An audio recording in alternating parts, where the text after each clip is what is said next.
This conference will now be recorded. Welcome back, team. Very good morning and good evening. So I'm trying to, wrap it up the Linux basics today, and there are few things that we need to discuss, right, regarding the Linux permissions. So let me get into the Linux server, and we'll talk about the further scenarios around it. Okay. I have an EC2 instance which is already there in my AWS cloud, which I have already created. So let me logging into the server, and I'm logging into the server using the key-based authentication. So this is the brand new server, right? The brand new server will accept the logins only key-based until unless you do some configuration changes on the SSH, right, to allow the password-based authentication, right? So yeah, let me logging into the server first.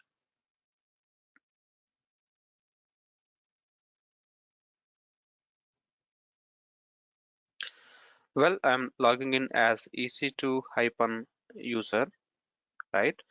So one thing to note here, guys, as we speak, the Linux directory structure, there are hundreds of directories will be there on the system, right? There are some default directories which are already there, or the custom directories that you might be creating.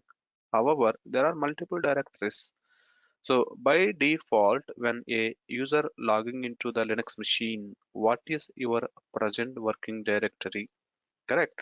So you see here, I just have logged into EC2 hyphen user, and I'm just running the pwd command just to see, because I'm curious to know what is my present working directory the moment when we logging into the server. Correct. You see here, by default, the user present working directory is slash home slash then the directory name. The directory name is same as your username. Correct. So what it is proving, right? Every user has a directory created under the slash home. The directory name is same as the username, right? And that is the default directory for you whenever you logging into the system. This directory is called as a home directory, right? So this is called as a home directory for the user, right? So please do confirm, guys, if you are not able to hear me, right? Because someone is reported that there is a audio issue. Yeah, just help in the chat that right, you are able to hear me. That way the Tarun can check from his side. Thank you. Right. So I'm just trying to bring in the new terminology for you. Home directory, right? The home directory is the default directory, right, where the user is landed whenever he logged into the system. By default, the home directory name will be same as the username. The home directory will be created under the slash home directory.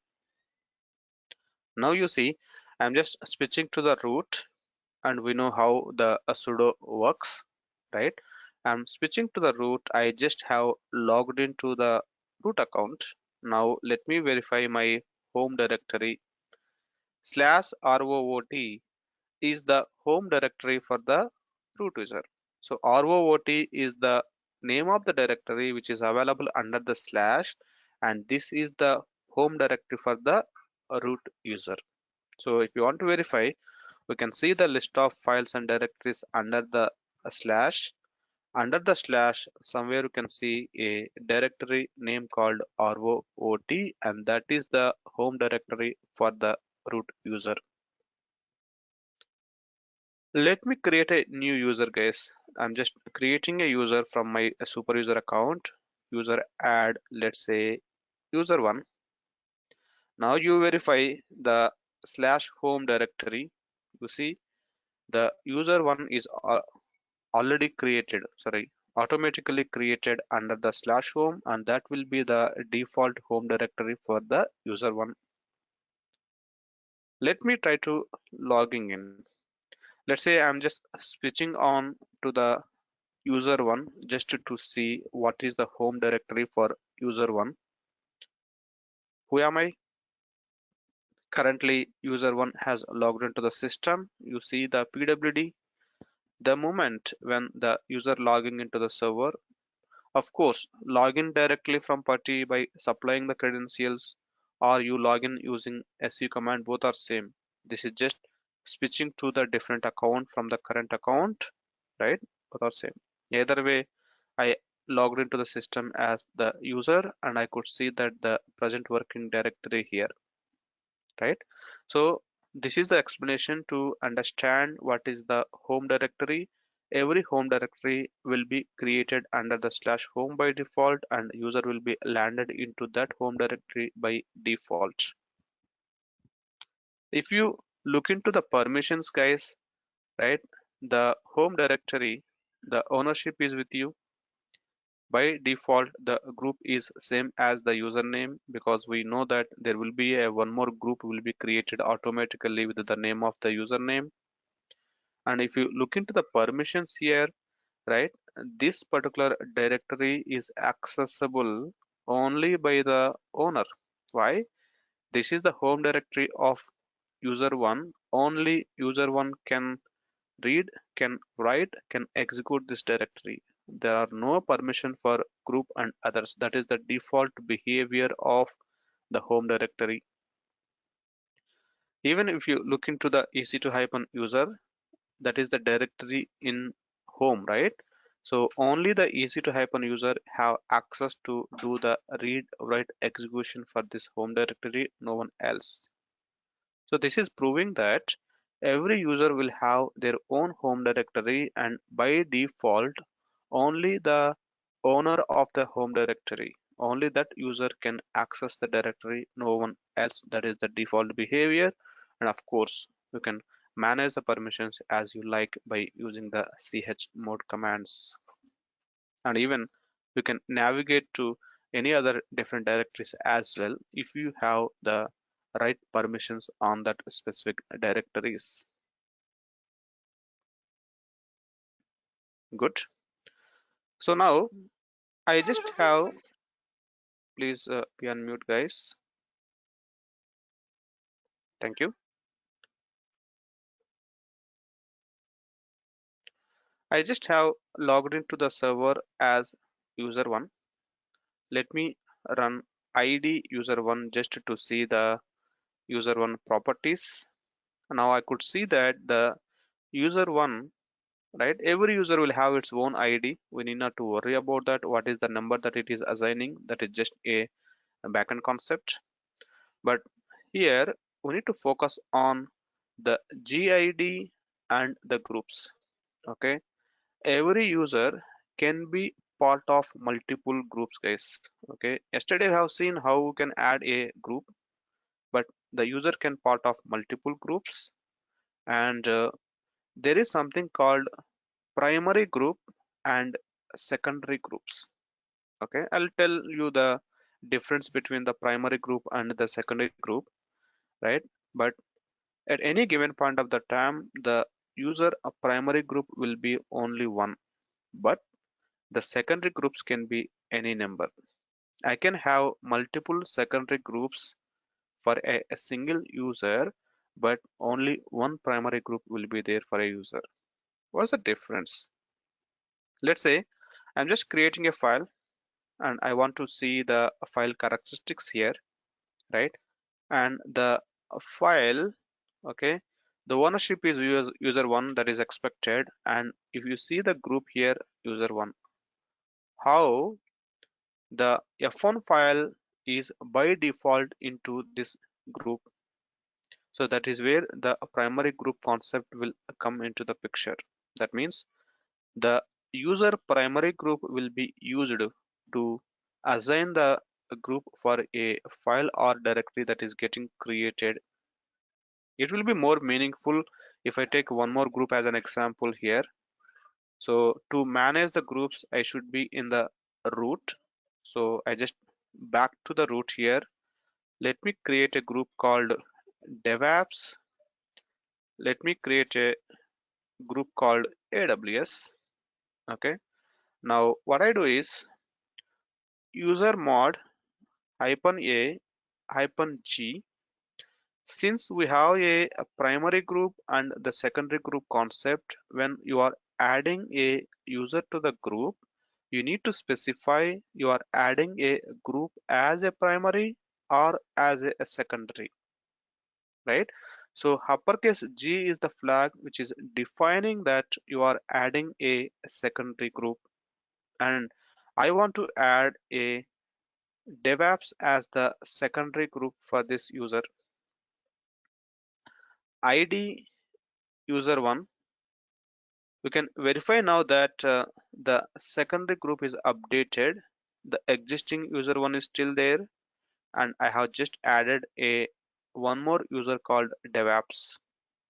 Now, any file or directory which is having a DevApps group, that is where the group permissions will be applicable for this user. That is, we already discussed about it, right? So now let me, sorry, let me do the primary group changes. Okay, user mod. I'm just modifying the user properties hyphen G AWS group and user1. You see, guys, the flags are differ. The lowercase g is referring the primary group. The user1 primary group should be AWS. That is how I'm doing the changes. Now you can observe the difference by running the id command. Now you can observe that the user1, the primary group is AWS, and we can see the secondary groups here. And of course, the primary group will be showing in the secondary group section as well, because this is the a complete list of the groups that are right the user is belongs to. Now this is the time to understand the difference between the primary and the secondary. Okay, to understand the difference, let me jump to the user1, right? And I'm just creating a file. I just have created a f3 file. Now you see the difference, guys. Okay, the f3 file is created, the owner is user1. Great. And if you look into the group, how come the f3 file group is created with I mean to say, how come the f3 file by default into the AWS group? Because at the time of the user is creating these files, right, the user's primary group will be used to assign to the files. As of today, the user's primary group is AWS, and AWS will be assigned as a group of the file that is you are creating. Even if you create a directory, let's say, you see the directory is created, the owner is user1, and if you look into the group of the dir1, this is AWS because the user1 primary group is AWS.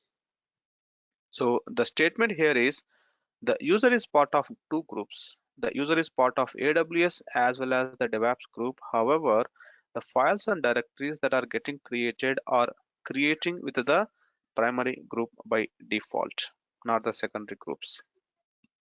The secondary groups will help you only to access the files and directories which are part of the same group. That's how you will be getting the group permissions. That's the only requirement why you need to add a multiple groups for you. But the primary group will help you to have that group as a default group for the files and directories that you are going to create. Makes sense, right? So that's how it is. So that's the reason, as the primary group is used to assign a default group for the files and directories, so the primary group will be only one at a time. The secondary groups can be any number. Let me clear the screen.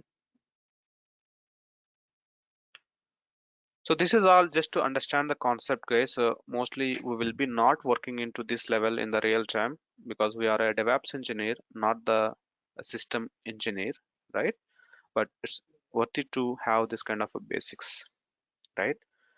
Now I have a file here. Let's talk about F1 file. Okay. So if I look into the F1 file, the owner has read and write permission. The AWS group people has read and write permission. Others are having the read permission. Correct. Now, if you see, the execution permission is not there for anyone. Even the owner does not have a execution permission. The group people does not have. Others also not having any X permission. So this is quoting that in Linux, by default, if you are creating a file, there is no way to get the X permission. If you want the X permission, you need to give the X permission explicitly. That's how it is more secure. And what is this X permission and how it gonna works? Let's take a scenario, guys. I have a couple of commands that I wanted to run, right? So maybe I want to run a touch command, I want to run a mkdir, I want to run who am I, like that. I have some multiple commands are there that I wanted to run. So maybe you need to run each and every command one by one, correct? Rather me running all these commands one by one, can I put all these series of commands into a single file, and can I execute the file so that inside the file the commands that are there will be get executed automatically? That's the requirement, correct? So what I'm doing right now, I'm just opening a file. I'm just opening a file. Let me go to insert mode. Here, I'm just keeping the commands that I wanted to run. Maybe who am I command? Maybe a date command to see the current date. Maybe I want to create few files. Maybe I want to create some directory. Maybe I just want to run a echo command. The echo command will just display whatever the text that you give, right? That will be just printed as a output. Nothing else will be done. So like that, if you have multiple commands that you wanted to run, all these series of commands can be put into the single file, right? Now you see the F1 file. The F1 file is having some content. I can see the content by running the cat command because I am the owner of the file. The owner has the read permission. I can read the file, but the F1 file has a content, but the content is little different, right? This is not a plain text English, right? This is something the series of commands put together uh, in a each command in the separate row. So this is now called as a script file. This is a script file. Why it is a script file? Because the content inside the file is not just the plain text. This is the commands that I put together in a proper format. So this is called as a script now. Now to execute this script, we should have a execution permission. So because I am the owner of the file, I can modify the permissions of this file. Let me give the execution permission for owner, right? Already RW is there. I just need to give the X. That means the owner should get RWX, that is 7. The group will be remaining at 6 only.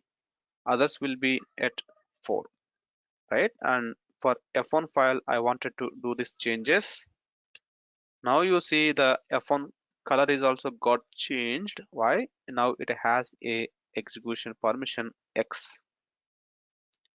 When you are having a execution permission for the file, now you can execute the file.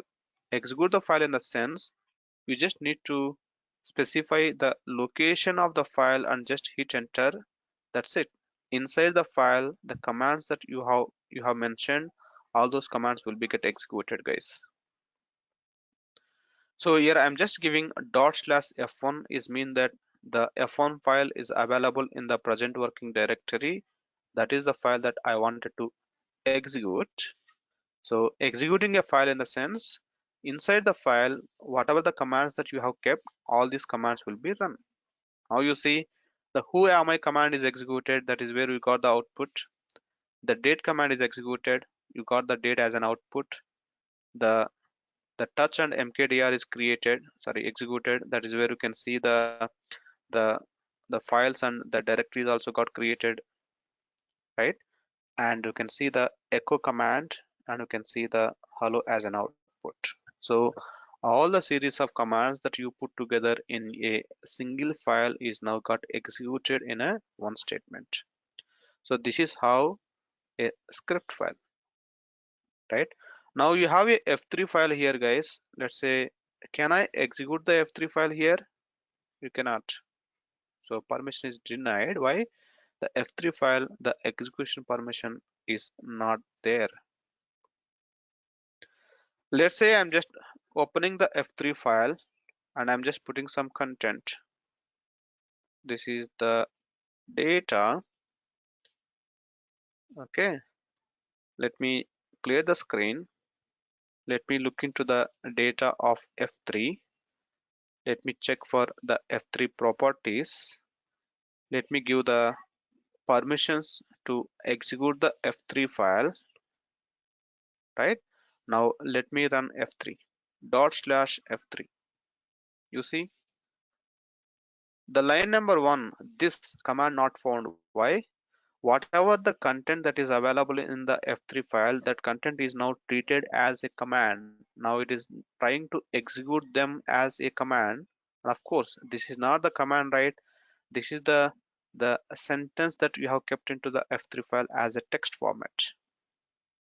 So here my question is there any meaning giving the X permission for the normal text files? No, right? So the execution permission is meaningful only if the file is the script file, right? If it is the script file in the sense inside the file only the list of commands are there in the proper syntax, right? And those will be get executed. So giving the X permission for the normal files which are holding the general text, right? So there is no meaning. So don't give the X permission just like that for the normal files. The X permission should be given only the files which are keeping the script inside. And again, so the X permission will not be there by default. We need to explicitly give the X permission to the files which are required the execution permission for the specific user, right? So obviously when you are running the script, you need to specify the location of the script. The location could be mentioned as a absolute path or a relative path. It's up to you. So that is called as a execution permission, guys. Let me clear the screen. So this is just to understand the execution permission. I'm not proceeding further to discuss about what is scripting, how we can write a scripting and all. As of now, we don't need that. Okay. Now, let me go back to the root. I'm just bringing in one more scenario, guys. So I'm able to create a directories. I can go inside the directories. Then I can start creating the files. Then I can start putting the data inside the file, correct? Maybe I'm just adding some data and I can save it. Definitely the directory and the file that you created, the content that you put inside the file, all these things are stored into the hard disk, yes or no? Obviously, right? Hard disk is the one which is providing you the storage facility, right? So any data, when I say data means what? The files that you are creating, that will be stored into the hard disk, correct? So now I wanted to see the files that I'm creating are getting stored into which hard drive. Maybe the AWS terminology wise, I wanted to see the files are getting stored into which volume. So let me get into that level now. Okay. So when I talk about the data here, there are two type of data that I wanted to talk about. Obviously, as I said in the first day, right, our ultimate goal is I wanted to keep some data in the system and retrieve the data whenever you need it. When I say data, so the data could be the operating system related information, the data could be business related information.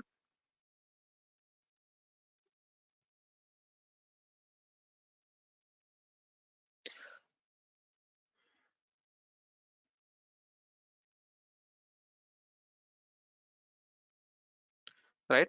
So the data could be OS related, the data could be application related. So when I say application related is indirectly is mean that the business specific data that you wanted to keep. So it's always recommended to keep these two different type of data into two different volumes, guys. Don't mix this information into a single volume. Obviously, any server will have a volume, right? That means the hard disk is attached. Even for my EC2 server, by default, 8 GB capacity of volume is attached, correct? So that 8 GB capacity that I can use to keep my information.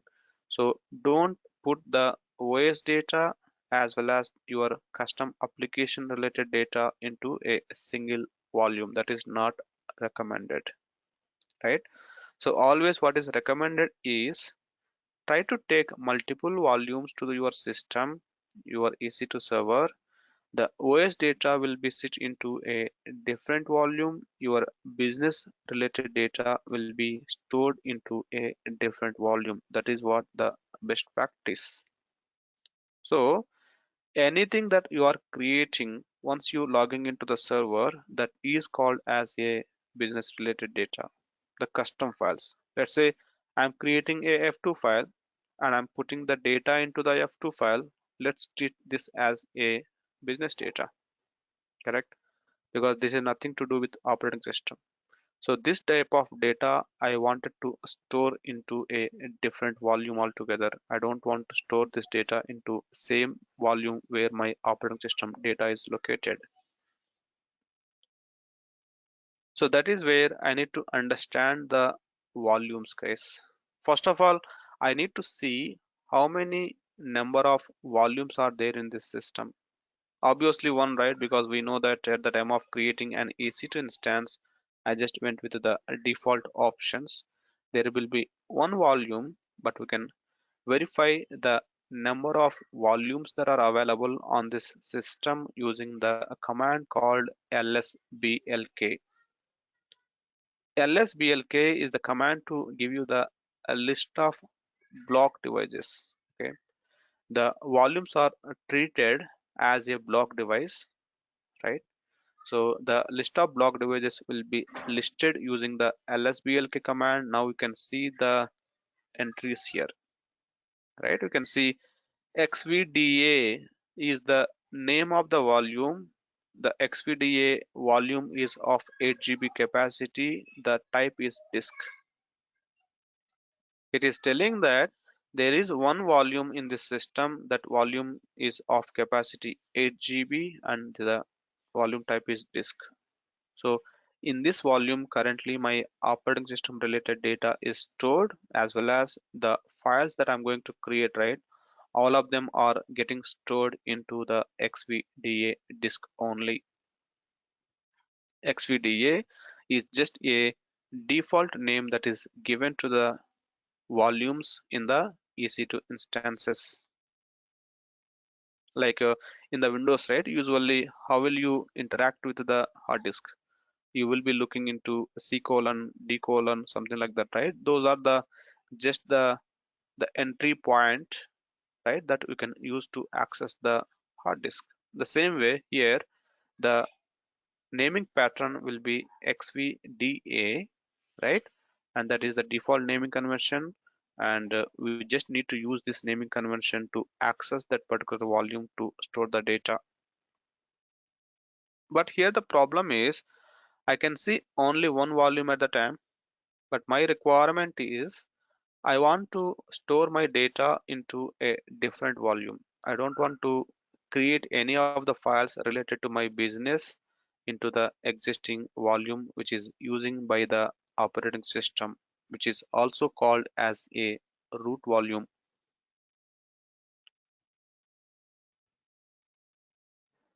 Now, so the goal is I need a new volume, correct? So now I need a new volume where I wanted to you know store my data. So who will be allocating a new volume, guys? You can use the chat window to give me the confirmation how I can get a one more volume on this system. Volume is something related to the infrastructure, right? So that is where I need to ask the AWS guys. Hey AWS, I need a new volume,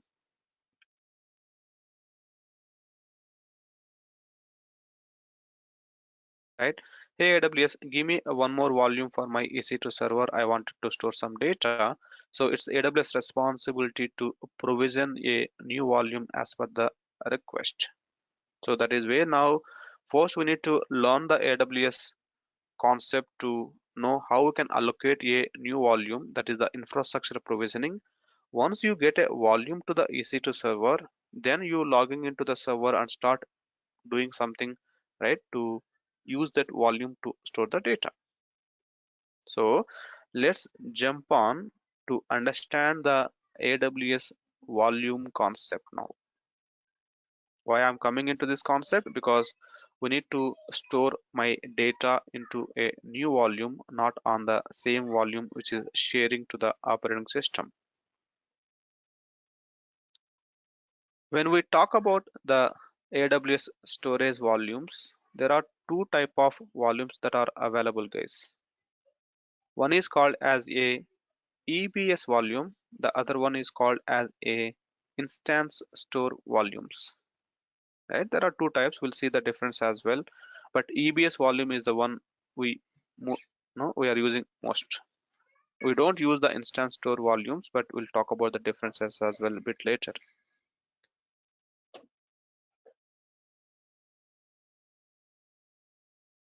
So let's talk about the EBS volume, guys, which EBS in the sense the elastic block storage volumes. Okay, so first we need to understand the EBS volume characteristics, then we'll see how we can provision a volume in the AWS cloud. Obviously, I have an EC2 instance which is created in the AWS cloud in the respective availability zone. By default, when the EC2 instance is created, there will be one volume which is called as a root EBS volume. This root EBS volume is attached to the instance which is of 8 GB in our case. This root EBS volume, which is also named as XVDA in the server, to store the operating system related data, right?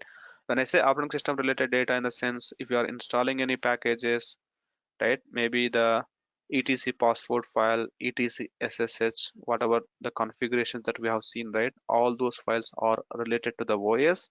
Those are stored into this root EBS volume.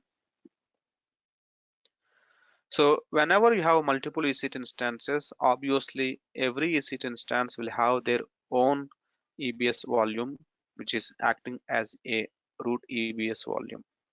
Additionally, if you would need more EBS volumes to be attached to the same server, you can create a one more EBS volume and attach to the same server, guys. You just need to give the request to the AWS that hey, I need a one more EBS volume to the server. Then they will take care of creating a volume and attaching the volume to the server. I mean to say, managing the volumes from the backend is something the AWS responsibility. You can create the EBS volume and attach to the server, but there is a condition supply. One EBS volume can be attached to one instance at a time. The EBS volume cannot be attached to multiple EC2 instances at the same time. However, again there is a condition supply. Recently, AWS has introduced the capability to allocate one volume to multiple servers as well, but not all the type of EBS volumes, only some specific type of EBS volumes. So how many number of EBS volumes that you wanted to create, you can create the number of volumes and can attach it to the EC2 instances based on the requirement. Maybe sometimes, I have different business units that I wanted to run from the same server. Maybe each business related data I wanted to store into a different volume. Yes, you can create multiple volumes and keep the data into those volumes based on your requirement. So that means it's possible to have multiple volumes created and attached to the EC2 instances based on the need, right? So obviously I'm consuming the storage capacity here by creating the EBS volumes, so it is chargeable. But again, right, the free tier limitation has the 30 GB cap. As long as you are not going beyond the 30 GB capacity, it is not chargeable, though you are creating additional EBS volumes, right? So when you are creating an EBS volume, guys, there are different type of EBS volumes are there. The types are GP2, IO1, ST1, SC1, standard, something like that. So it's our requirement which type of the volume that we need to order. So the major difference comes the performance, right? So we'll talk about these types when I'm doing the execution in the AWS side. Let's say for my server, I need a new volume because I wanted to store my data into the new volume.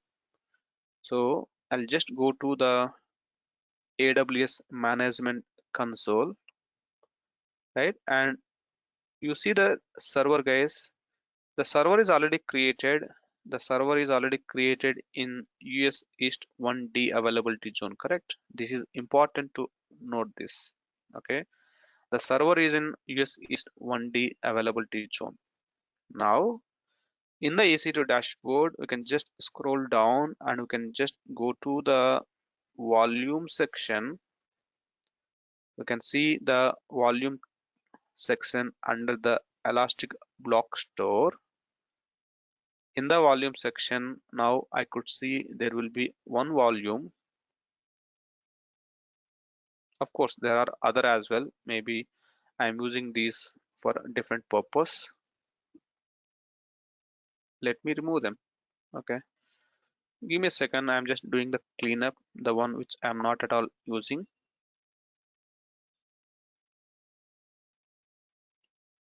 Right. So now you can see that there is one volume. The volume has a volume ID, right? And it is 8 GB in capacity. Currently, this volume is in use. The volume is in use by this instance. You can see the instance ID which is attached for this volume. Now I need a one more new volume, right? We can just click on the new volume. I mean to say create a volume. Now select the volume type, guys. These are the different type of the volumes that we can create. We can choose any type. The only difference is the billing. The GP2 is the default volume if you don't choose any type, right? And if you want any other custom type, you can go and choose it, and the billing will be different, right? So one is the billing difference. The second one is the performance difference. Okay, the provisioned IOPS will give you the good performance compared to the general purpose SSD. So how much performance that we are expecting, based on that we need to choose which is the correct EBS volume type for our use case. But usually in the real time, we will be using the general purpose SSD only. It's very rare we will be choosing any other type. But anyway, as of now, the goal is to understand how do we create a volume and attach. We'll discuss about these differences later. So as of now, let me go for the GB2 type of the EBS volume and specify the size. I'll just go for the 2 GB. I don't need to give them, right? the more capacity because I'm not going to store any data. This is just for understanding, right? The minimum 1 GB you can mention, maximum 1.5 TB, right? That is the capacity that you can create a single volume. The important thing that you need to note, the EBS volume that you are creating should be in the same availability zone where your EC2 instance is created. As of now, my EC2 instance is created in 1D availability zone. So ensure that you are creating the volume in the same zone only. If your instance and the volume are in the different availability zone, then you cannot use that volumes. That's the reason first I went to the EC2 to understand my zone. Now I'm creating the volume in the same zone. That's it. Now just simply come and create a volume. The 2 GB volume is created here, guys. The volume by default in the available zone. Sorry, in the, let me do the scroll. Yeah. So the volume that is created is in the available state. That means the volume is created, but no one is using. So now I need to use this volume to my EC2 server. So that is where you need to select the volume and go to the actions, go to attach volume and select the EC2 instance from the drop down. You can see the EC2 instance ID which is showing in the drop down. So this is my EC2 server and simply attach it. At the time of attaching, you have the option to decide what will be the name of the device, but by default it will give you some name. Let it be the default names. So just attach the volume. When the volume is attached to the EC2 instances, now you can see the volume state is in use, and I can see that the volume is in use by which EC2 server. I'm done with AWS. So the AWS is only the infrastructure provider, right? So the AWS is now provisioned the required volume as per your instructions. Now it's up to you how you wanted to use that. If you go back to the server, lsblk is the command to see the list of the block devices. Now I can see that the xvdf is the new volume that is provisioned. The capacity is 2 GB and the type is disk. Now we should know the commands that we need to run here to keep the data in this particular volume, right? So that is where I'm taking you guys into the concept of file system, guys. Okay, so let me talk about the file system concept now. That will tell you how we can use this volume to store our data, because the moment when you get a volume is not mean that if you create a file, the file will go and store into the volume, right? We need to do some, we need to do some configuration changes, right? That is how, right, the disk will be utilized. Now to understand how do we use this EBS volume that is newly attached, right? We need to understand the file system concept. What I did, guys, I just have created a new volume. The new volume is attached to the EC2 server, right? So it has some name. Let it be whatever the name. Usually SDA, SDB, SDC, SDD.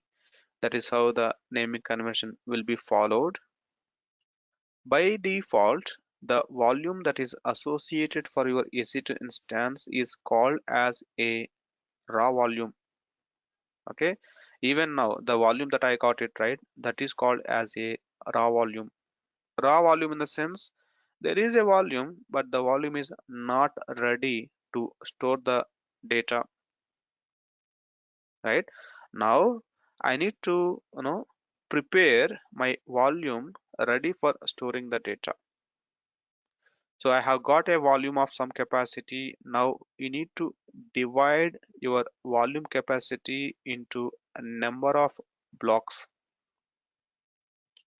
So by default, the volume that you get it is called as a raw volume. We cannot store the data into the raw volumes directly. So to store the data, the volume must be divided into the number of blocks. Each block will have its own size.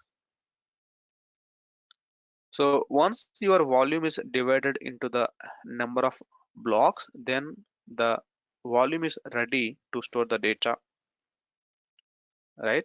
So this is called as a, you know, I would say, just I'm trying to give you the explanation like, you purchase a new pen drive, guys, and when you attach a new pen drive to the system, sometimes it will not allow you to store the data directly. It may ask you to format it, correct? You may need to format the pen drive, the brand new one, then only it will ask you or it will allow you to store the data. Why? Maybe by default, the storage capacity is not ready to store the data. When you do the format, it will just create the required structure in the volume. That structure is called as dividing that space into the number of blocks. Even now, when you get a brand new volume, I need to format this volume to create the required structure is called as a file system, right? Once the file system is created, then you need to attach this volume to the specific directory. Why? We know that we need to store the data into a file. The file should be in a directory. That is the default Linux architecture, right? That is not going to be changed. So what I'm going to do here is I'm just choosing any one of the directory where I wanted to store my data. That directory will be now associated for a volume, so that going forward, any data that you are creating in this directory, that data will be stored into this volume because of this association. So that is how we are going to use the volumes to store the data. This is called as a file system concept. So let me get into the practical, guys, to see the commands to make this happen.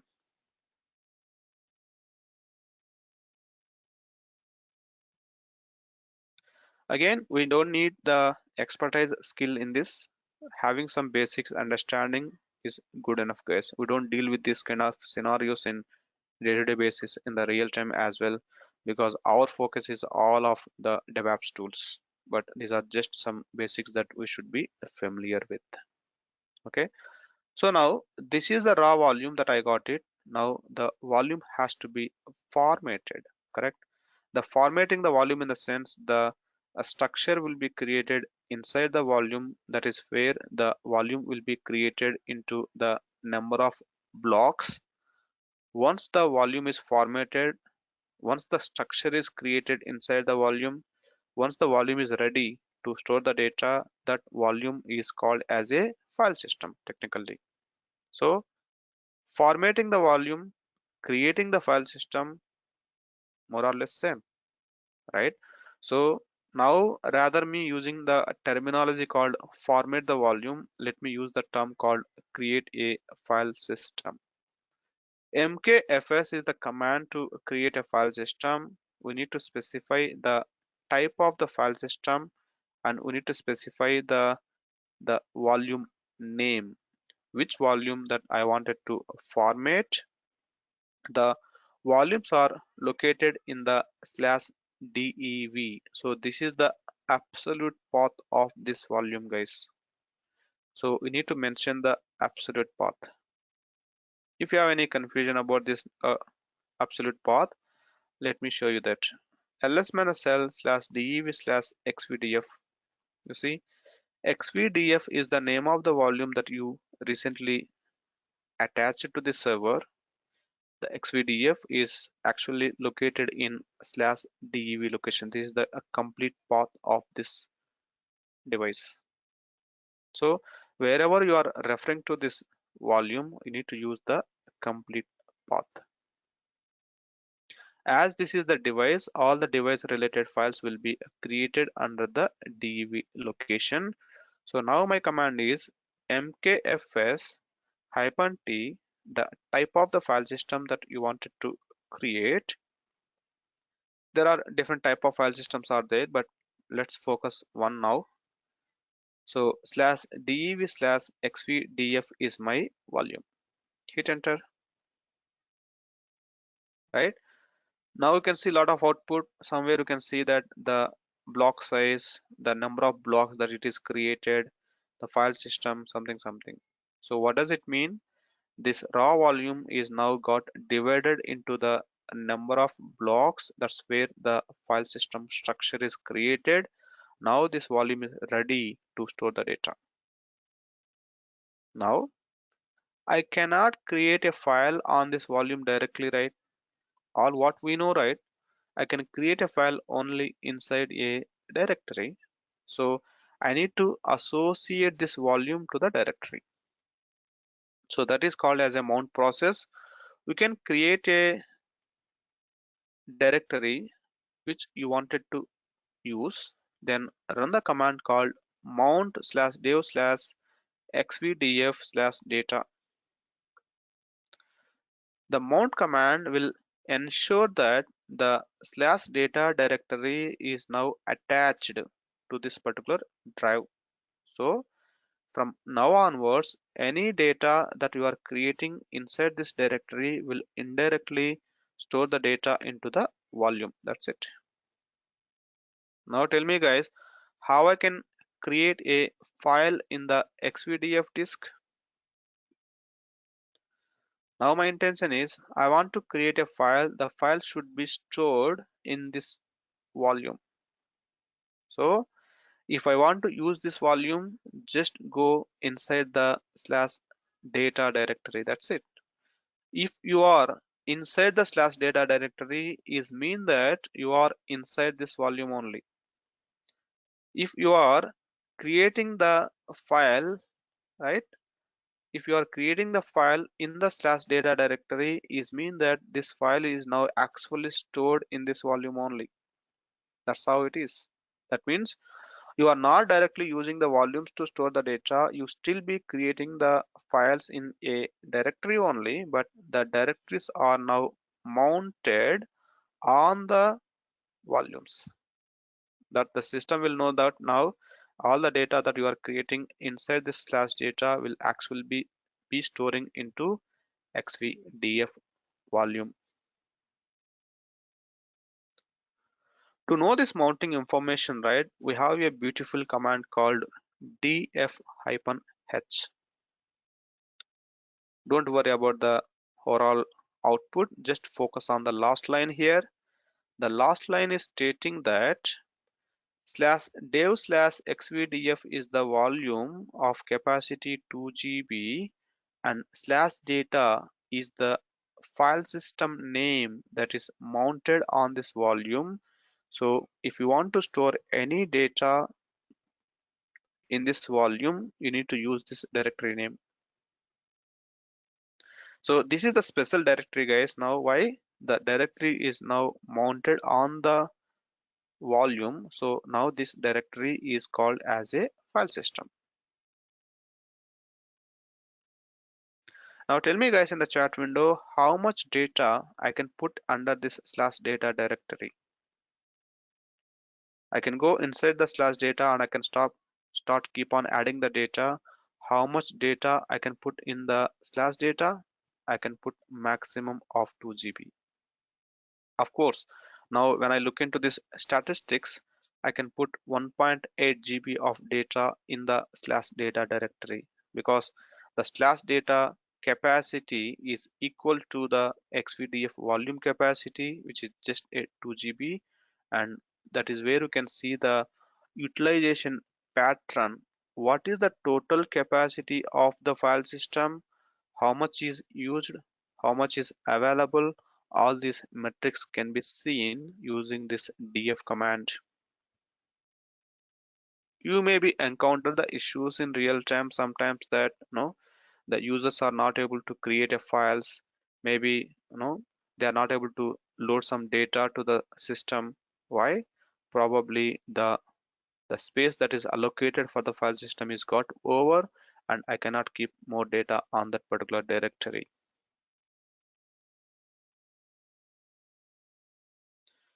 Tell me guys, in the chart window, I'm just creating the file called /f2. This particular file is stored into which volume? Because I have two volumes now. Okay, if I go to lsblk, I have two volumes. Now the file that is created is in which volume? How do you know? So we need to understand the file is created in which file system, correct? So now you can see f2 is the file that is there under the slash. Slash is the directory. The slash directory is actually mounted on xvda. We can even verify that in the df command. We can see that slash is the directory name which is actually mounted on the xvda disk. So the f2 file is actually stored into the xvda disk. The sometime back whatever I have created under the slash data, that files are stored into xvdf. So that is how we can make a plan which type of data should go to which volume, guys.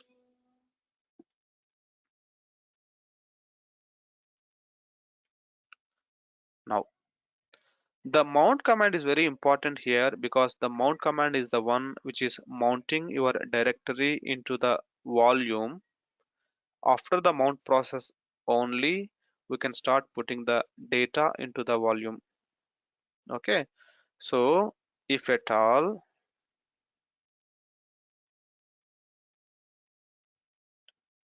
there is another command called umount, which is unmounting the file system. Unmounting the file system in the sense the slash data directory will be detached from your volume.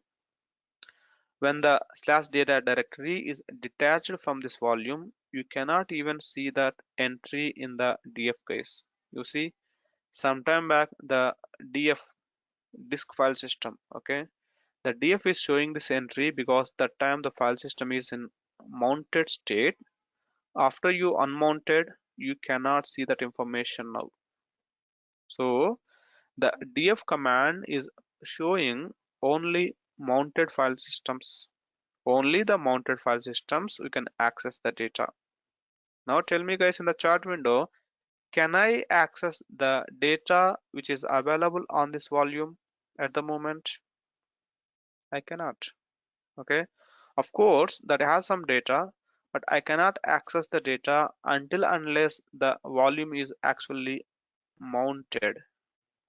If you want to access this, the data which is available in this, you need to mount it. Tell me guys, in the chart window, can I see any data under the slash data? Sometime back I have created a file under the slash data, right? Can I see that file now? You cannot. Why?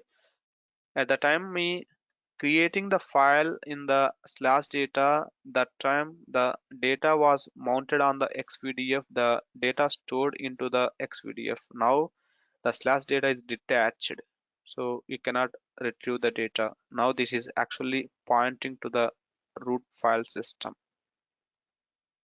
So let me mount it. Mount slash dev slash xvdf on slash data. Now you see slash data. It's very important to understand this, guys. Sometime back when I look into the files under the slash data, nothing is there, but after the mount process, now I could see that there is a f1 file. Why? Previously the slash data is a normal directory pointing to the root. Now it is mounted.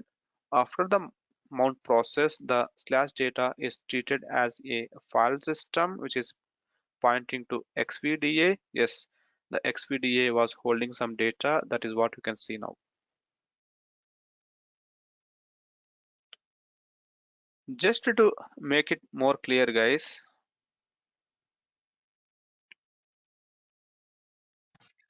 Yeah, hi PR. What is the meaning of XVDA, XVDA1? Is there a naming convention or is just a name? That is just a default naming convention that the Linux systems are following to give the names for your volumes.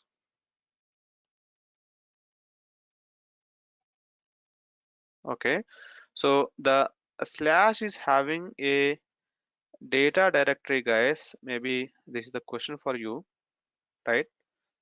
So now my question is /dev /xvdf, sorry, xvdf is the name of the volume that we have. The slash data file system is mounted on the xvdf volume. Even I have one more volume called /dev/xvda, that is the another volume. This is just a default name that is given for the volumes, right? Nothing else. Right now the question here is, currently the slash data file system is unmounted. Okay, the slash data is unmounted. Now under the slash data I am just creating a file called f1. Tell me guys in the chat window, the f1 file is stored into which volume? I have two volumes now, right? I have two volumes in my system. The f1 file is stored into which volume? Obviously the f1 file is in data directory. The data directory is unmounted state, right? So then the data directory is in the root. Yes, the root is the file system which is mounted on a xvda. So the f1 file is actually stored into the xvda disk.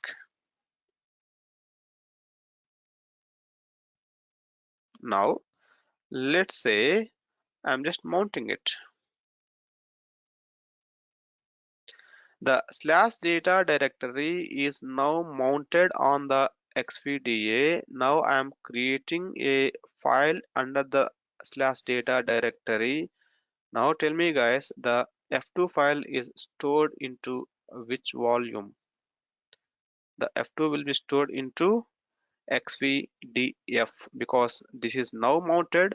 When it is in mounted state, obviously the directory is pointing to that respective volume. All the data that you are creating will be storing into that respective volume where it is associated.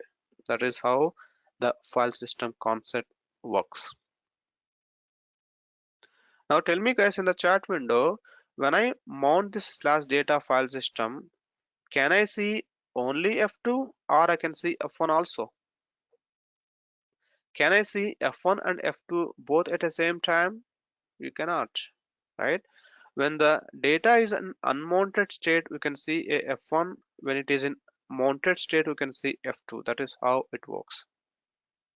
So I'm just explaining this just for understanding the concept, but usually in real time, right? We don't come into this kind of a situation. If you are using data as a file system, keep it in mounted state always, right? You never be unmounting it. So there is no way to have a data in the file system when it is in unmounted state. You should not keep it first of all.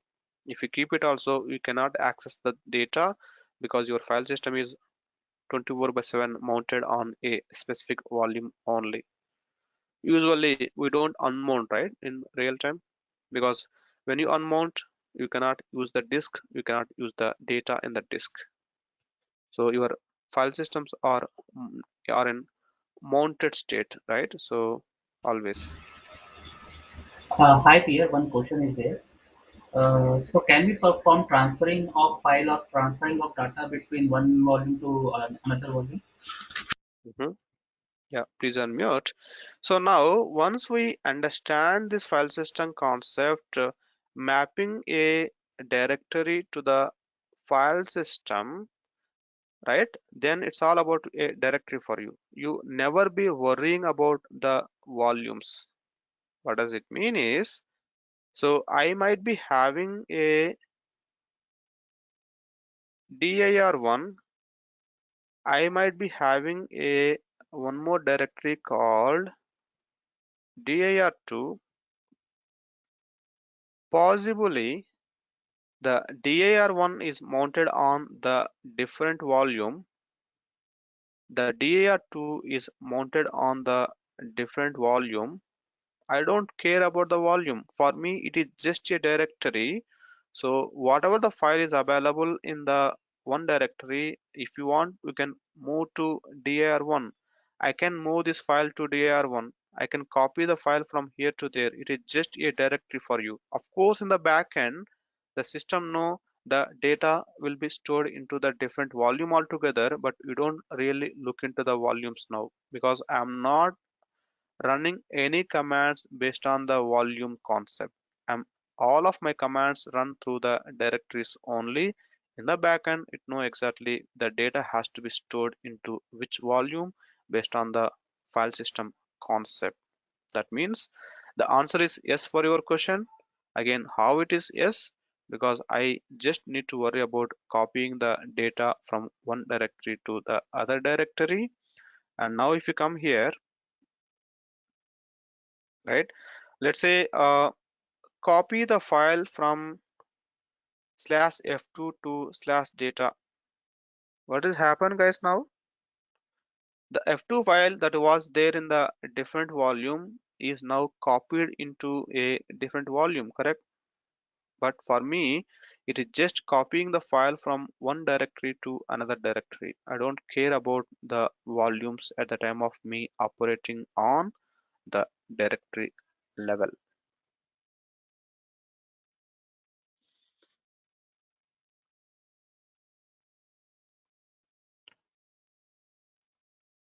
Now let me come back to the state. So that means what? Whenever you wanted to store your business specific data into the different volume, you take the volume, you create a file system, you mount the file system and start using the data. There is a small, you know, little more customizations can be done for this.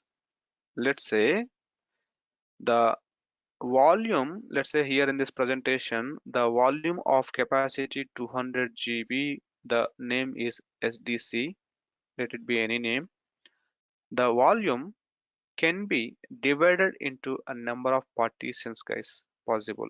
Sometime back what I did, I have taken a volume, the volume directly created as a file system directly mounted on a directory.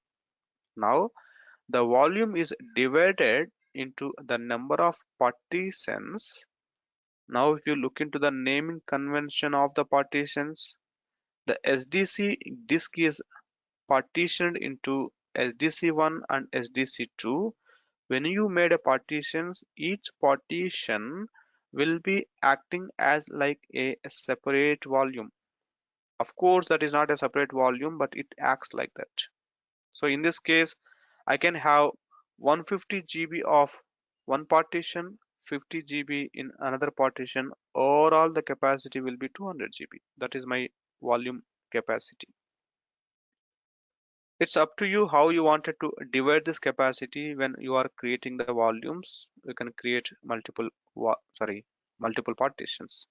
Now each partition can be created as a separate file system, can be mounted into the different directory, guys. What I did, I have a single volume, but I have a two file system. How that's possible? Because I made the volume into the number of partitions. Now my file system is actually mounted on the partition, not directly on the volume possible. When you need to go to this kind of requirement, maybe I have a single volume, but I have two type of businesses with me. I want to store the two business related data into two different file system. Maybe I have only one volume. Yes, the volume can be divided into the partitions and you create two file system, one business data into dir1, the another business data into the dir2, just for having a segregating my data into different file system. This is possible, guys, right? So that is the reason. Now if you come back to the df command, you see slash data is the file system which is mounted on the volume directly. The slash is the root file system, right, which is created by default as part of the OS deployment, right? The slash file system is actually mounted on xvda1. What does it mean? The slash file system is mounted on the volume directly? No, right? The slash file system is mounted on the partition. The partition name is xvda1.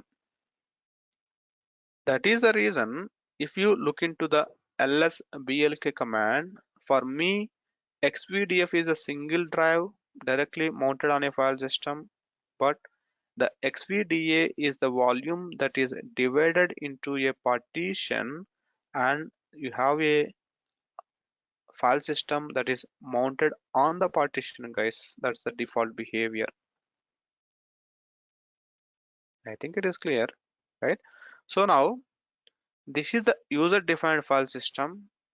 The slash is the default root file system that is available for every Linux system. So by default, any file that you are creating will be stored into the root file system. The root file system is mounted on a xvda1 partition. That's how it is. So this root file system is used to store all the OS related data. And if you need any specific business requirement to store the business data, you can have your own new volume is attached and can mount that as a separate file system and keep your data separately in the separate volumes. We really need not to worry about how to create a partitions and all. That is not required. Even down the line, we don't use these EBS volumes very much in the real time as well, right? So we need not to worry about this concept going in depth because that's related to the system engineering job, right? So we don't need to worry about that, but I'm just giving you the concept to understand as we can see this labeling here. So how much extent that we need a knowledge on the Linux, I'm just driving you guys to that level. Okay, so again, if you are creating a volume into the partitions for some reason, you should not use the volume directly as a file system, obviously, right? The same volume I'm just splitting into multiple partitions, so you should use only the partitions into the file system, not the entire volume. So let's say I'm just doing the unmount process. Again, guys, let me do mount xvdf slash data cd slash data. What does it mean by cd slash data, guys? I'm inside this volume, right? Now can I unmount it? No, right? I'm trying to unmount the slash data. I'm getting the error. Why? Currently I'm inside the volume. I'm inside the volume. I cannot unmount it, right? So you guys ensure that when you are trying to unmount, you should not be inside that directory, right? So let's say I just want to give you one command. If you want to make this into the partitions, you need to use the command called fdisk. Fdisk slash dev slash xvdf, right? The fdisk command will allow you to create the number of partitions of your volume. So right, it will ask you, no, the interactive session is there where you need to create a partitions. M for is help.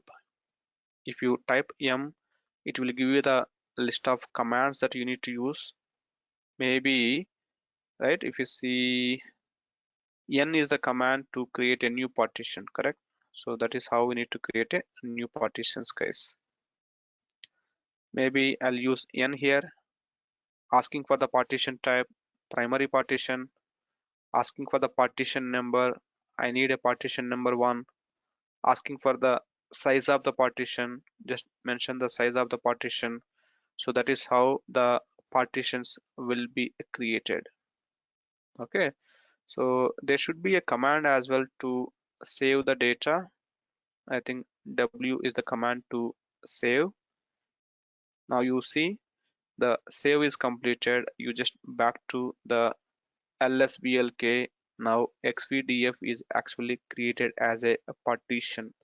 Now you can create a file system on this partition, not directly on the volume. That is how the concept is there, guys.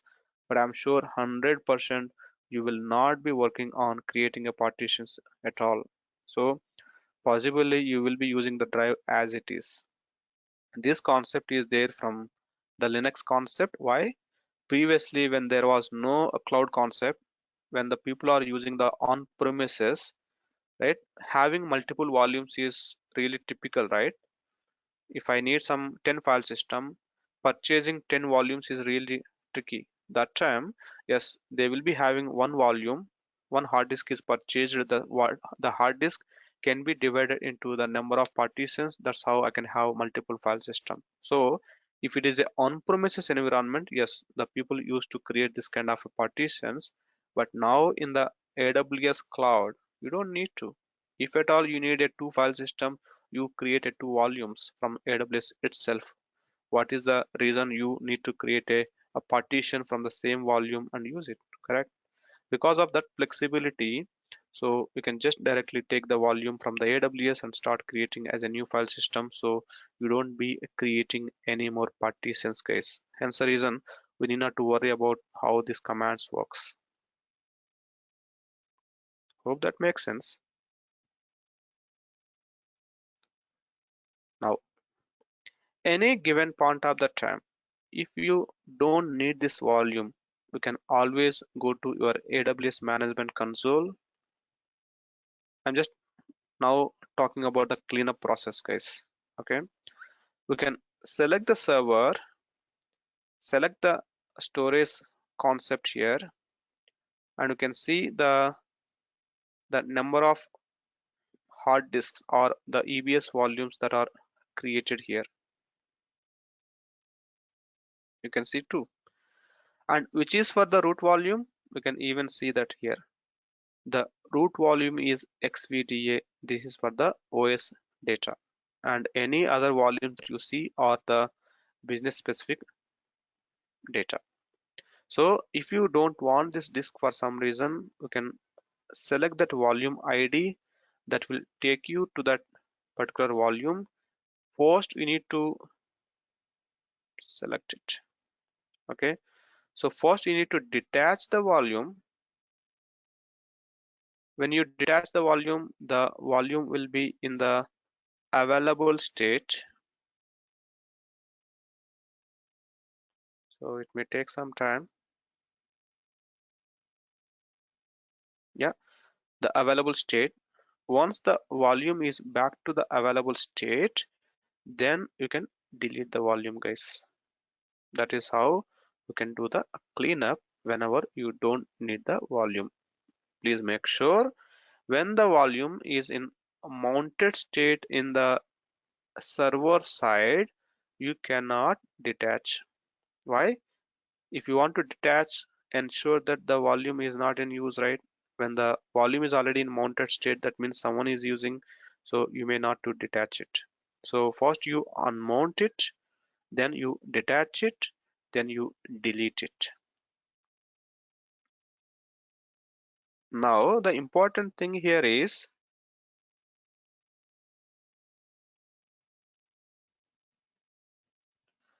when you are creating a EC2 instance,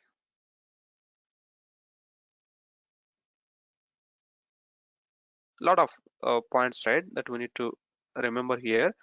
I'm just trying to go one by one all the scenarios. When you are coming into this storage section, guys, we can see there is a default root volume XVDA. This is great. We can see the option called delete on termination. By default, this is the check mark. That means tomorrow when you terminate a EC2 server, automatically this volume also will be terminated. But if you remove this check mark, then the server will be terminated, but your volume will be still be available. So it's up to you. Your volume should be terminated automatically or not. Even when you are creating a new volume, you can specify this option, guys. If you do this tick mark, the volume will be deleted automatically. If you are not putting this tick mark, then the volumes will be still there. Then you need to terminate a server, then you need to remove the volumes explicitly. The volumes will not be terminated automatically when this option is not enabled. So don't be in assumption that when you terminate a server, the volumes will be go away automatically. May not be. So we need to clean up the volumes manually to avoid the unnecessary storage utilization. Good, right? So a lot of points that we are covering here, and this is where we are mixing the infrastructure and the OS skill today. We are talking about the volume provisioning from AWS side, talking about the Linux concept to utilize the volume to store our data.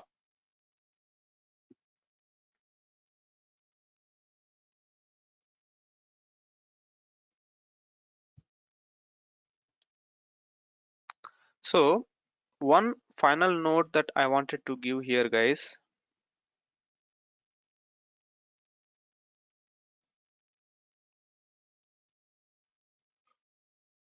for today at least.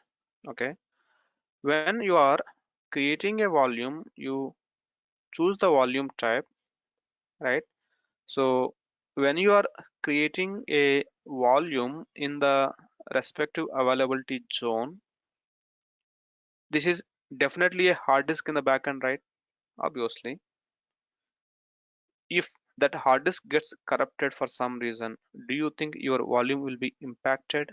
Do you think your volume will be still be operational when the hard disk is corrupted in the backend in the respective availability zone where this capacity is taken?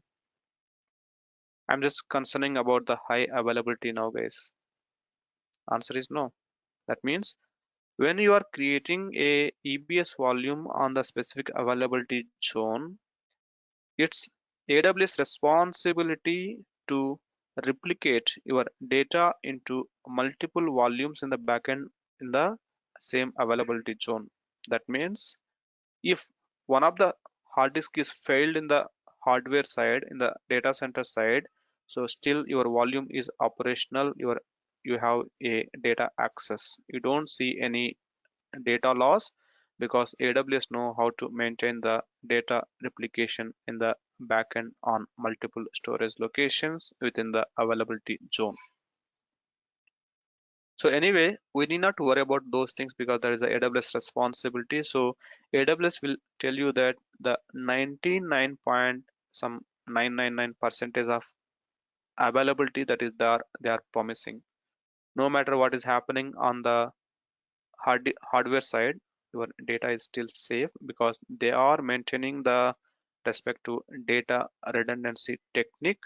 Technically speaking, the AWS is maintaining the right concept in the backend at their level to ensure that we have a data redundancy. But we don't need to worry about those things in the backend. You just create a volume, start using the volume, keep putting the data. Hence the reason we don't use any data redundancy techniques right like RAID and all in our end. That is something done by the AWS side. So need not to worry about the data redundancy or the hard disk failures as well in the respective availability zone. Good, right? So that's the reason, right? When we are using the cloud, we don't need to worry about most of the infrastructure related challenges. All those things will be done by the cloud provider. So our job is more easy to provision the infrastructure, start focusing only on the business deployments. Good, right? So I think that is the story for today, guys. And there are few more points that I need to discuss about this volume concept.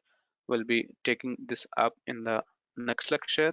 We'll talk about some other scenarios around it, and we'll see the best practices to use this volume concept, and maybe I'll talk about the backup concept. Maybe I'll talk about the custom AMI. That is how I'm slowly coming back to the AWS again, guys. And the few other Linux related concepts which are needed will be covering as and when the requirement comes in, right? That means from next session onwards, I'll be back to the AWS. I'll talk about the AWS scenarios. Thank you. So the another final note, yes, I am giving you the Friday assessment. The assessment goal is to learn the Linux, guys, because we are still in the initial stage, right? I cannot give you the assessment based on the exact real-time scenario because we are known, as of now we know only the Linux basics. So if you go to the devapsrealtime.com, if you go to the projects here, this is where I have created a assessment for you guys. Here you can see a fun with Linux for cloud and DevOps engineers. This is the assessment that I have created, guys. This assessment will help you to learn all the Linux concepts that I talk about so far. I have given you some the directory structure, and I have given you the steps that needs to be done. So this is just a requirement, guys. I have not specified the commands and all here. You need to focus on which command you need to use and implement it. Okay, so this is the requirement sheet. So you need to fulfill or execute all of these requirements. So I'm sure if you are able to complete this, you will be perfect in the Linux as needed to the DevOps engineer. As I said, I'm not giving the commands, I'm not giving the answers here. We need to figure it out exactly what needs to be done to get this requirement done. But I'm sure all of these already discussed in our lectures in the Linux concepts. So we should be able to. If any issues, yeah, always we can reach out to our guys. Right, and I'll be posting one more document as well, maybe sometime today or tomorrow, which is the documentation about the Linux, guys. So that will help you all the commands and the explanation as well. So that will also be helpful for you. Great. So I'll be sending this link as well after the session in the groups, so we can look into, guys. Thank you. One doubt here, can I ask? Yes, Lakshmana. Okay. You said that a disk can be unmounted, so I'm just creating one volume. I'm just it is having full data up to GB, 1.5 GB. So I'm unmounting the disk and I'm just detaching the volume. And can I attach the same volume to another EC2 instance? And can I mount the volume without doing partition? Because it is Yes. partitioned, but data will be alive or data will be corrupted. I'm just thinking in terms of migration perspective. So I can easily Data, migrate. the data is safe. Okay, so if you want to do that migration, just unmount it, detach it, attach to another server, go to the new server, mount it, start using the data. Okay, then that is good. Thanks. So this is how we used to do it in the VM environment. So Exactly. because we cannot mount to two different VMs of a shared volume if it is not a cluster. Correct. So here, so we can move the chunk of data here, add it to the next EC2 instance, and just use the chunk of data, and that we can just extract it. Or Correct. at the same time, we cannot map the volume for two different instances. That is not allowed, is it? Mhm. If you are talking about the AWS, it is allowed on the specific volume types. Okay, if you are creating IO1, IO2 type of volumes, then it will allow you to use the same volume in two instances at a same time possible. That is available only on these two types, not for the remaining types. Thanks. Yes, we will try to do And POC. even this option is enabled only on the recent, maybe some months, or I think some months back this option is enabled, not even before.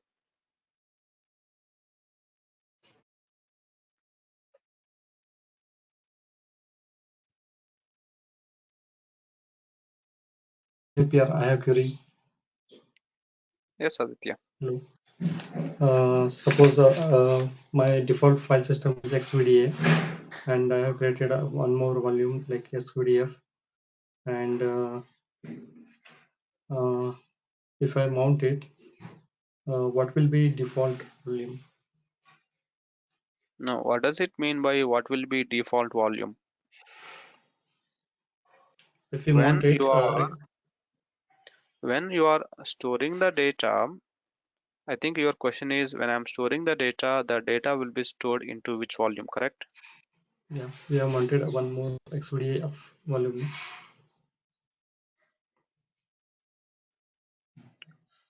No, I get that. So the same scenario, right? I have a XVDA for the root file system. You have got XVDF, which is mounted on slash data. Now Yeah. tell me the question. What does it mean by the default volume? So there is nothing like the default volume. When you are storing the data you are storing into which directory, that directory belongs to which file system. Based on that, your data stored into that respective volume. So there is nothing like the default volume. Okay. From the OS perspective, your XVDA is always the one which is working for you, right? If your operating system is working, that means the XVDA disk is the one which is playing the game. So the remaining volumes, the remaining file systems are just to store your custom business specific data.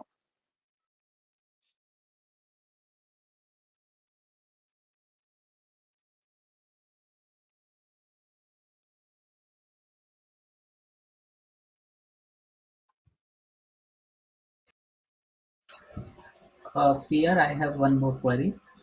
Uh, today you have told us about the primary group and secondary group, right? Mhm. So suppose when we create one user, so with the same name, the default group ID, the primary group ID will be created, right?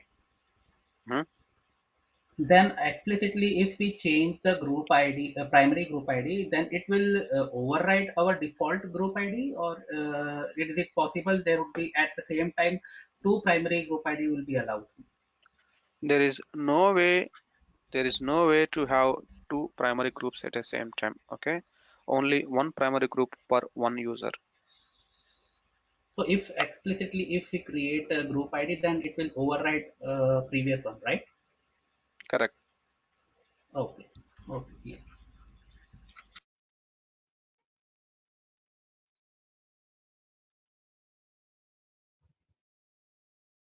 Yeah, thanks for the answer, Amy. But the encryption is something I'll talk about in the security sessions. Okay.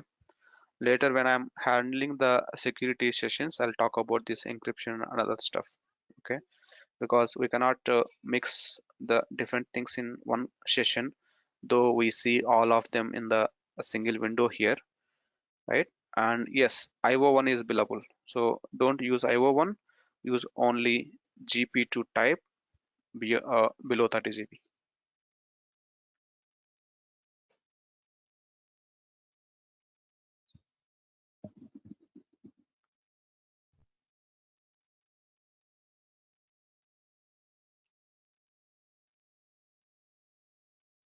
So your Linux assessment is really tricky, guys. So you may get frustrated as well sometimes why this is given. But yeah, this is how it is to understand the Linux.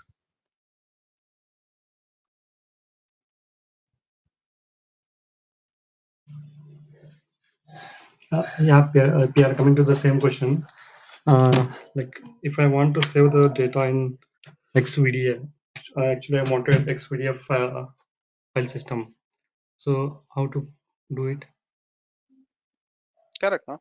So create a file in the directory which is pointing to XVDA. The XVDA is mounted on the root. Anything that you create under the root file system will be go there.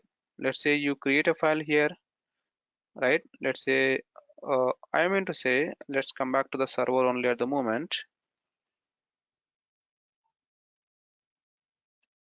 right? The slash has all this data. all this data is now pointing to the root file system. You create a file anywhere in this nested directory structure, that will go to root file system only, correct?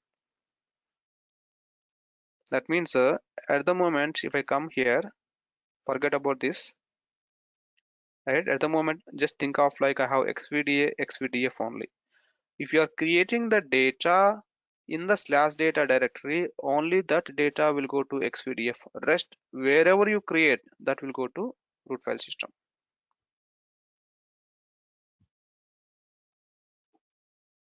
Okay. So the way how we need to look at where you are creating the file. The file is in which directory? That directory is a file system or a normal directory. If it is a file system, look that is pointing to where. If it is a normal directory, go to one more layer up and see that is a file system or not. If it is file system, see where it is pointing. If not file system, go to one more level up. That's where you need to see your file is actually pointing to which file system. That's how we need to understand the file is getting stored into which volume, right? So with that concept, as of today, with this scenario, any data that you keep in slash data directory will go to this file system. Anything that you create outside of the slash data, everything will go to root file system.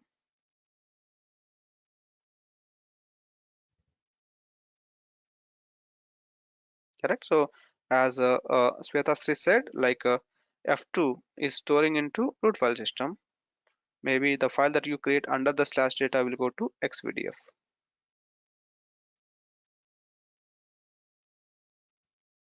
Hi, Pierre. Thank Can you. I do one thing is that um, if I unmount a directory like data and then I delete it and then I mean attach it to a different directory, is it possible? Or if I Possible. delete, possible? Possible. Thanks. But possible, and you can see the same data. Why? You are not actually storing the data in the directory. If you understand the concept properly, you are actually storing the data into the disk, and the disk is mounted on wherever the directory, you can see the data there. It is all about like if you have a house, to enter into the house you have a the entry point door, right? If you change the door, will it be changing anything inside the house? Nothing will be changing, right? Your house is still same, the components are still same, but you are just changing the door. Same thing here, the volume is the one which is storing your data. To enter into the volume, I need a directory, that is the architecture. So today it will be a slash data. Tomorrow I unmount the slash data, you mount it to slash dir. You can still access the same data because that is pointing to the same volume in the backend. Okay, thanks. But from the concept wise, yes, this is the right question to clarify, but usually, right, we don't do this kind of a changing in the real time. Okay, but yeah, from the concept side, yes. Thank you. Thank you. Thanks, Amy.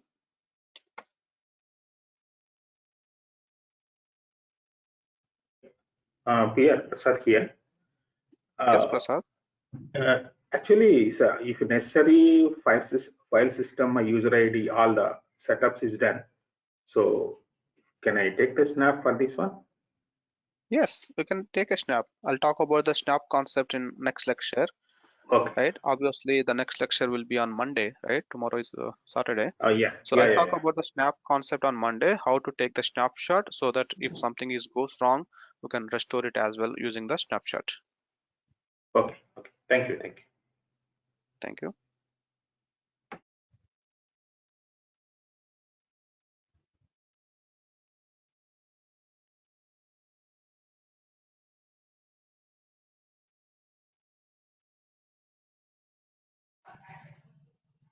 Hey, PR, is it possible to change the boot device of the instance? No. No. You meant to say you want to change this XVDA? Yeah. No. That's a default behavior, and you cannot change that XVDA. Even we cannot unmount the root file system, and we cannot change that. I mean to say, We can change to the different boot disk if you want, but it will be still XVDA only. Pierre, can we know which available region will deploy the instance? Okay, as of now, I have not explained how to choose the availability zone. So you just create a EC2 instance and let the instance is deployed into whichever the availability zone that AWS is choosing. And you choose the same availability zone when you are creating the volume. Okay. How to choose the availability zone for my server, that is something will be discussed in later sessions. Okay, thanks.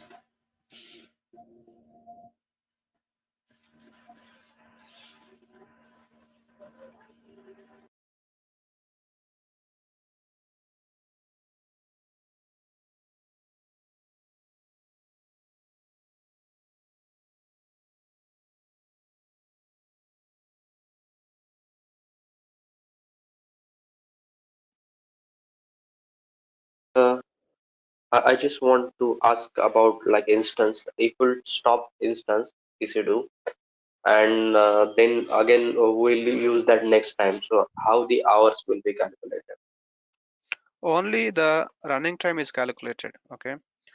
Later, when you start the server, the moment when turn into running state, then again the time is calculated. How many hours the server is in running state, that hours will be billable.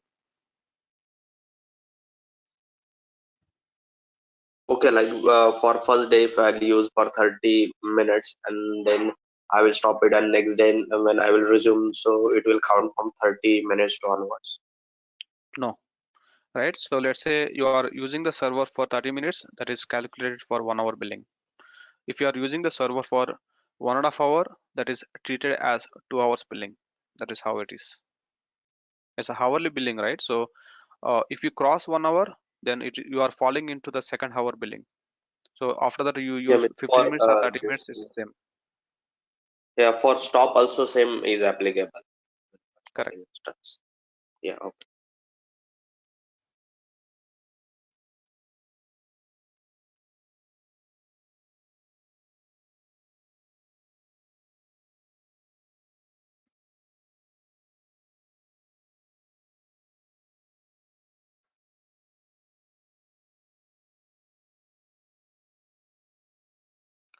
Well, I think thanks team for your time today. I hope you have got a good understanding about the Linux and have resolved some of the dependencies that we have. Now you guys are good to go ahead and start doing the practice on the assessment, and we'll see you back on Monday back into the AWS. Thank you.